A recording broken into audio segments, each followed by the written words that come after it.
오늘도 성령 충만을 사모하여서 새벽을 깨우며 기도의 자리에 나오신 모든 성도님들 환영하고 축복합니다. 우리의 삶을 주관하시고 인도하시며 날마다 새 힘 주시는 하나님께 찬양과 영광을 올려드립니다.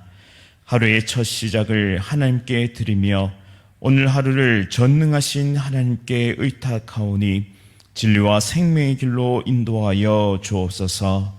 삶과 죽음이 얼마나 가깝게 맞닿아 있는지요.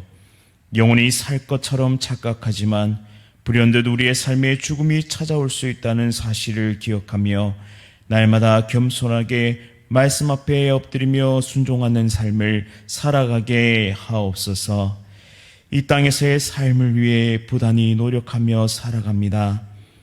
또한 영원한 하나님의 나라를 위해 얼마나 노력하며 살아가고 있는지 성령 하나님의 존명 앞에서 나를 점검하게 하시고 구원과 영생의 최대의 문제 앞에 정직하게 나를 돌아보게 하옵소서. 오늘도 가족 구원을 위해 사랑한 이들의 구원을 위해 몸부림치며 눈물로 기도하는 귀한 성도의 기도에 응답하시고 구원의 은혜와 역사를 베풀어 주옵소서.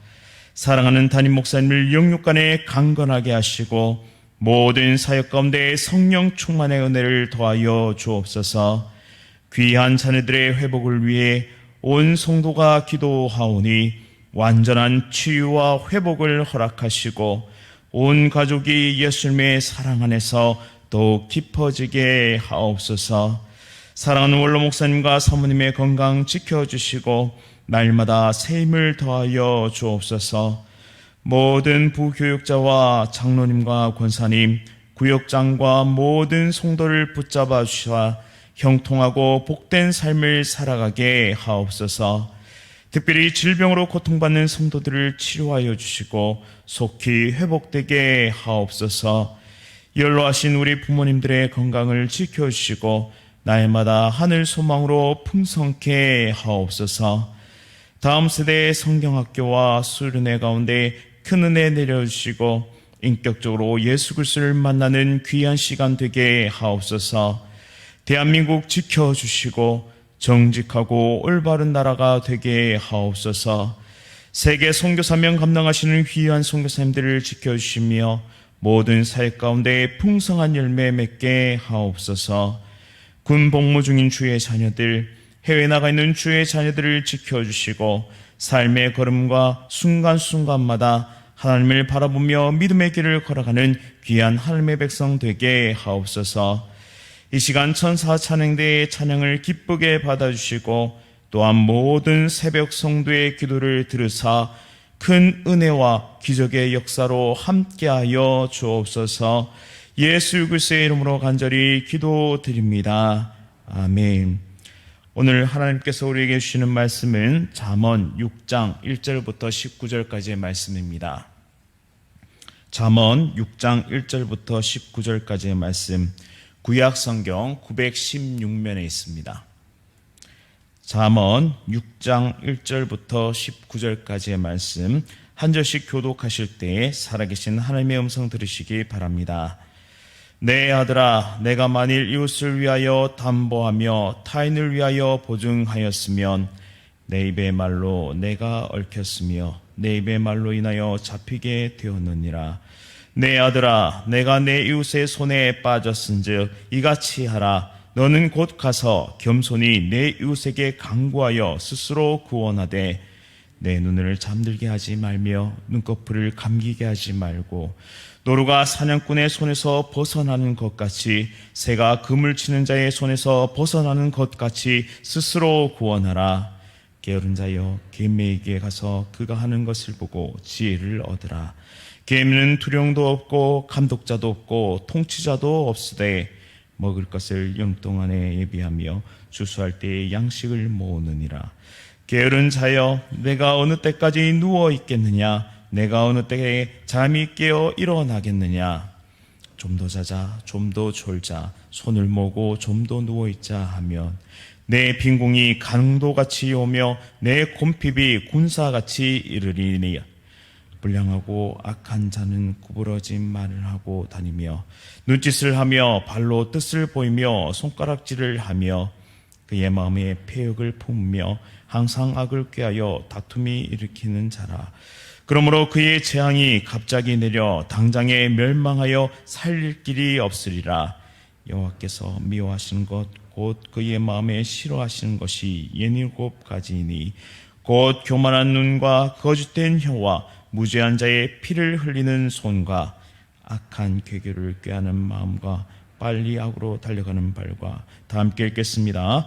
거짓을 말하는 망령된 증인과 및 형제 사이를 이간하는 자이니라. 아멘. 건강한 삶을 위한 세 가지 지혜, 건강한 삶을 위한 세 가지 지혜라는 제목으로 말씀을 선포하겠습니다. 오늘 본문은 실질적인 삶의 지혜를 다루고 있습니다. 솔로몬은 왕이었고 다양한 삶의 군상, 즉 인간 세상에 대한 통찰력을 가지고 있었습니다. 그런데 그 모든 군상들을 들여다봤던 장소가 있었는데요. 그것은 바로 재판정이었습니다. 솔로몬은 재판정에서 수많은 판결들을 내렸고 그 판결들 가운데 인간의 생각과 또 인간의 일들 그리고 다양한 것들을 들여다보게 되었습니다. 솔로몬에게 하나님은 지혜를 주셨고 다양한 케이스의 사람들을 만나게 하셨죠. 그래서 그의 삶 가운데 여러 가지 깨달음들이 있었고 그 깨달음들을 잠언에 기록하게 되었습니다. 삶에도 건강한 삶이 있고 또한 건강하지 않는 삶이 있습니다.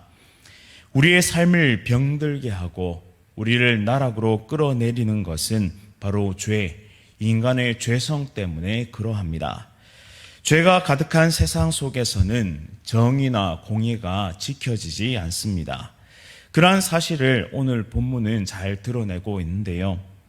이렇게 죄가 가득하고 죄인이 가득 찬 세상을 살아가기 위해서는 반드시 지혜가 필요합니다. 오늘 나의 삶에도 필요한 것은 무엇이다? 바로 지혜입니다. 어떤 지혜인가? 바로 건강한 일상생활을 유지하기 위한 지혜이죠. 본문은 세 부분으로 나눠주고 있는데요. 1절부터 5절까지는 보증에 관한 경고입니다. 그리고 6절부터 11절까지는 게으름에 관한 경고이고요. 그리고 12절부터 18절까지는 불화하는 것에 대한, 즉 불화를 일으키는 일에 대한 경고가 주어지고 있습니다. 먼저 보증에 대한 경고를 살펴보도록 하겠습니다. 1절과 2절 말씀에 내 아들아 내가 만일 이웃을 위하여 담보하며 타인을 위하여 보증하였으면 내 입의 말로 내가 얽혔으며 내 입의 말로 인하여 잡히게 되었느니라 라고 말씀합니다. 즉 보증 서는 것에 주의하라고 경고하고 있습니다. 예나 지금이나 이 보증의 문제는 삶의 많은 문제를 야기시키는데요.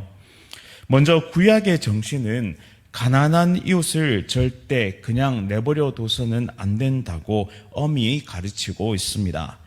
신명기서 15장 7절부터 10절까지의 말씀을 보면 가난한 형제를 보면 반드시 돕도록 명령하고 계시죠. 가난한 형제에게 내 마음을 완악하게 하지 말며 내 손을 움켜쥐지 말며 반드시 내 손을 펴서 그에게 필요한 대로 쓸 것을 넉넉히 구워주라고 명령하고 계십니다. 이어서 인간의 완악함을 지적하시면서 명령을 이어가시는데요. 7번째 해가 되면 빛을 탕감해주는 면제년이 됩니다. 따라서 6해쯤 되어서 면제년이 가까웠다고 해서 궁핍한 형제를 악한 눈으로 바라보면서 즉 이 빛을 금방 탕감해 줘야 한다는 그 사실 때문에 아무것도 주지 않으면 그가 너를 여호와께 호소하리니 그것이 내게 죄가 되리라까지 말씀하고 있습니다. 즉 어려움에 처한 형제를 반드시 도와줘야 한다는 것이죠. 그리고 아끼지 않고 형제를 살린다면 하나님께서 모든 일과 내 손이 닿는 모든 일에 내게 복을 주시겠다고까지 약속하십니다. 즉 생존의 문제 앞에 서 있는 형제를 살리는 것은 여호와를 섬기는 이스라엘 백성들의 사회적 책무였습니다. 그렇게 이스라엘 사회에서 이 보증은 공경에 처한 형제를 살리는 귀한 일, 즉 선용될 수 있는 일이었죠. 그러나 문제는 무엇이냐? 인간이 근본적으로 악하다는 데 문제가 있습니다. 선한 의도로 호의를 베풀고 신뢰함으로 은혜를 베풀어서 보증을 서줬지만 그것을 악용하고 결국에는 보증선 사람까지 삼켜버리는, 즉 보증을 선 사람의 삶마저도 파괴시키는 일들이 빈번하게 일어났다라는 사실입니다. 솔로몬은 재판장에서 이런 사례를 무수하게 경험했을 것입니다. 그래서 솔로몬은 보증에 대해서 엄히 경고하고 있습니다. 보증 함부로 서지 마라. 혹 보증을 섰다면 최대한 보증의 책무에서 빨리 벗어나라라고 오늘 1절과 2절 말씀은 우리에게 경고하고 있습니다. 또 2절과 3절 말씀에서 보증 서는 것을 이렇게 묘사하고 있는데요. 사로잡히는 것이라고 묘사하고 있습니다. 즉 형제의 이 책무에 대해서 묶이게 된다는 것이죠. 마치 노루가 사냥꾼의 손에 사로잡히는 것처럼, 새가 그물에 잡히는 것처럼 금전적, 재산적 책임에서 결코 자유롭지 못하다는 것입니다.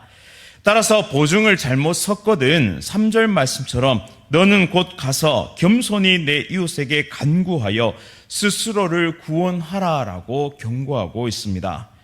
아직 보증으로 인해서 문제가 발생하지 않았고 망하기 전인 바로 이 지점에서 속히 가서 싹싹 빌어서라도 그 보증에서, 그 보증의 책무에서 벗어나라고 말씀하고 있는 것이죠. 늦기 전에 신속하게 말입니다. 얼마나 열심히 이 보증의 문제, 보증의 책무에서 벗어나야 하느냐 하면 4절과 5절 말씀처럼 내 눈을 잠들게 하지 말며 눈꺼풀을 감기게 하지 말고 노루가 사냥꾼의 손에서 벗어나는 것 같이 새가 그물 치는 자의 손에서 벗어나는 것 같이 스스로를 구원하라라고 말씀하고 있습니다. 즉 사력을 다해서 이 모든 것에서 벗어나야 하는 것이죠. 그래서 보증을 설 때는 반드시 고려할 것들이 있는데요. 첫째는 혹 보증으로 인해 내 집이나 재산을 잃을지라도 내 삶에 전혀 지장이 없는가를 고민해 봐야 합니다. 즉 손실로 인해서 내 삶이 송두리째 흔들리지는 않는가, 이 보증의 문제로 인해서 내 가족이 큰 고난과 어려움에 처하지 않는가, 즉 이 손실액을 감당할 수 있는 범위인가라는 그 사실을 기억해야 합니다. 두 번째는 이 보증을 서는 문제에 있어서 남편이나 아내나 어느 한 사람이 주도하는 것이 아니라 반드시 합의의 과정을 거치고 있어야 한다는 것이죠. 부부는 함께 지어져 가는 존재이고 한 몸 공동체입니다. 또한 인생을 함께 살아가는 존재이고 또한 미래를 함께 열어가는 존재이죠. 그만큼 중요한 결정 앞에서 함께 의논함이 마땅합니다. 세 번째로 반드시 기억해야 하는 것은 사람은 결코 완벽하지 않으며 죄인이라는 사실을 기억해야 합니다.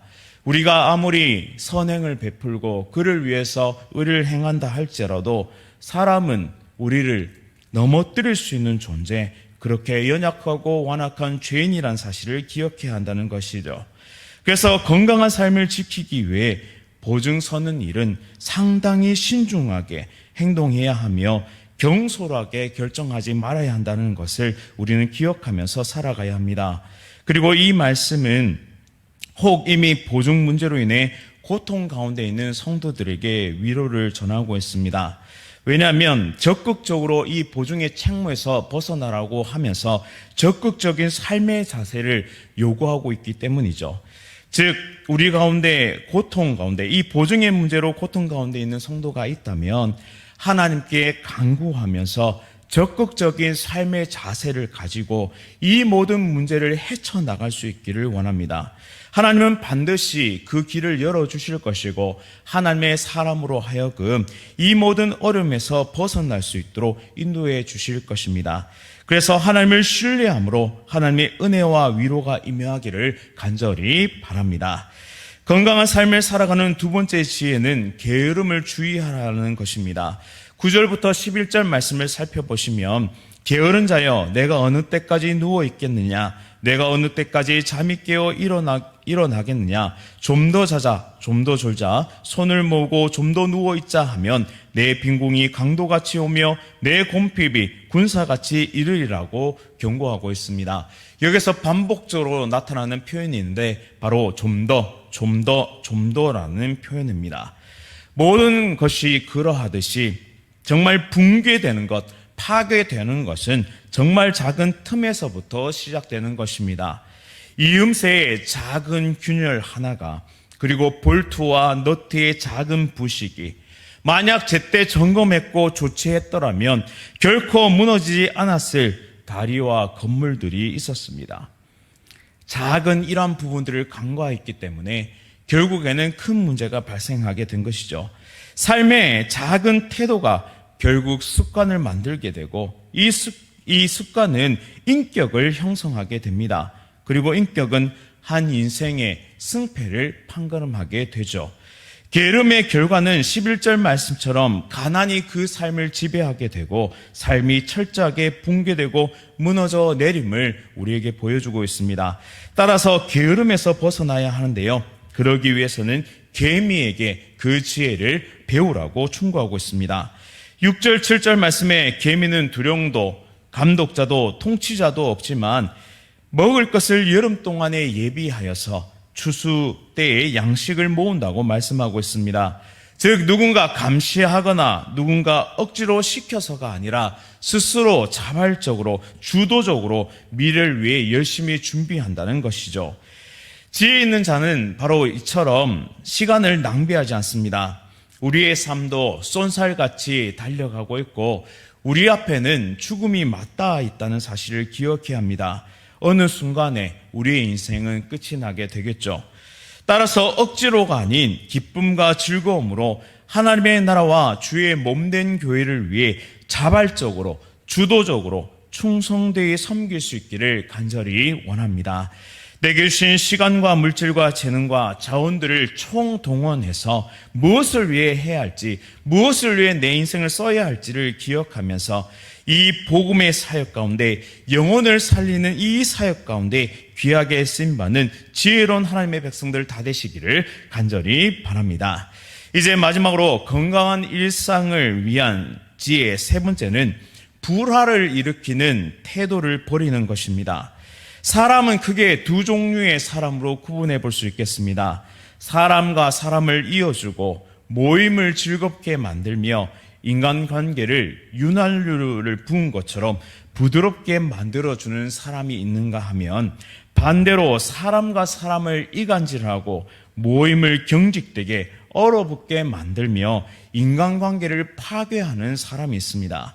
12절부터 14절까지는 후자에 속한 사람들, 악한 자들의 모습을 묘사하며 경고하고 있습니다. 12절 말씀에 구부러진 말을 하고 다니고요. 13절에는 눈짓, 발짓, 손가락질을 하며 사람을 속이려고 합니다. 14절 말씀에는 마음에 악한 것을 품고 다툼을 일으키죠. 파당을 만들고 사람을 괴롭힙니다. 이러한 자들에 대한 경고가 15절 말씀에 나오는데 그러므로 그의 재앙이 갑자기 내려 당장에 멸망하여 살릴 길이 없으리라 라고 경고하고 있습니다. 즉 갑자기 재앙이 내려도 그를 구원할 수가 없다는 것이죠. 하나님은 악한 자를 그 행위대로 심판하는 분이심을 반드시 기억해야 합니다. 그리고 16절부터 18절까지는 여호와께서 미워하시는 것, 곧 마음에 싫어하시는 것들이 나열되고 있습니다. 교만한 눈, 거짓된 혀, 무죄한 자의 피 흘리는 손, 악한 결교를 꾀하는 마음, 빨리 악으로 달려가는 발, 거짓을 말하는 망령된 증인 및 형제 사이를 이간하는 자라고 말씀합니다. 이 모든 것은 하나님이 미워하시는 것이죠. 즉 악한 태도와 성품으로 신앙 공동체를 파괴하고 사람들을 고통으로 몰고 가는 이 행악자들을 하나님은 미워하시고 반드시 심판하신다는 사실입니다. 의롭다 칭함을 받았으므로 우리는 거룩하고 완전해졌다고 착각할 수 있습니다. 그러나 우리 앞에는 성화의 과정이 남아 있습니다. 하나님의 거룩하심을 닮아가는, 하나님의 그 온전하심을 닮아가는 수주적 구원의 은혜를 날마다 사모하고 훈련되며 변화되어져야 합니다.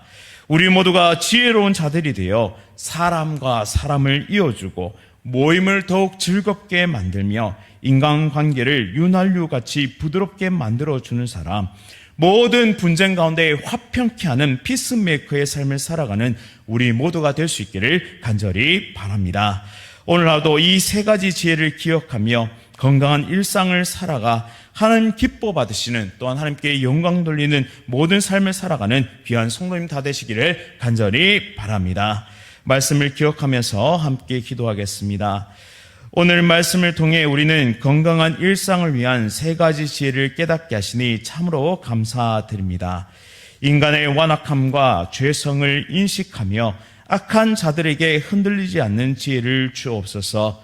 보증에 대한 경고, 게으름에 대한 경고, 불화를 일으키는 일에 대한 경고를 깊이 가슴에 새기게 하시고 평생을 하나님과 동행하며 지혜로운 삶을 살아가는 우리 모두가 되게 하여 주옵소서. 예수 그리스도의 이름으로 간절히 기도드립니다. 아멘. 하늘에 계신 우리 아버지여, 이름이 거룩히 여김을 받으시오며 나라가 임하시오며 뜻이 하늘에서 이루어진 것 같이 땅에서도 이루어지이다. 오늘 우리에게 일용할 양식을 주시옵고 우리가 우리에게 죄 지은 자를 사하여 준 것 같이 우리 죄를 사하여 주시옵고 우리를 시험에 들게 하지 마시옵고 다만 악에서 구하시옵소서. 나라와 권세와 영광이 아버지께 영원히 있사옵나이다. 아멘. 오늘 하루도 성령 충만으로 승리하십시오.